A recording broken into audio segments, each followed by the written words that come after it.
नमस्कार, श्री स्वामी समर्थ सर्वांना। तर दत्तजयंती जी आहे तर ती आहे 15 डिसेंबरला, वार आहे रविवार, या दिवशी आहे। आता बऱ्याच कॅलेंडरमध्ये असं दिलेलं आहे, बऱ्याच जणांचा असा गैरसमज आहे की ताई 14 डिसेंबरला आहे दत्तजयंती शनिवारी।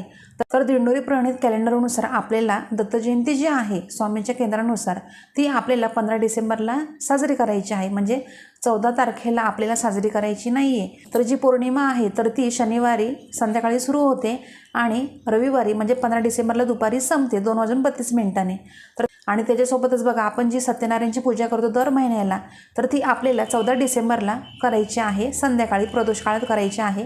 आणि आपल्याला दत्तजयंतीचा जो उपवास आहे तर तो आपल्याला रविवारी 15 डिसेंबरला करायचा आहे। गुरुचरित्र पारायणाची आपल्याला सांगता जी आहे तर ती केव्हा करायची आहे, नैवेद्य कोणता दाखवायचा आहे, तर या संदर्भात संपूर्ण माहिती आहे आपल्या स्वामी सहस्मिता यूट्यूब चॅनल व्हिडिओ आहे, तुम्ही चेक करा। या व्हिडिओमध्ये लिंक दिलेली आहे, त्रिकोणी चिन्ह आहे, तिथं क्लिक करा आणि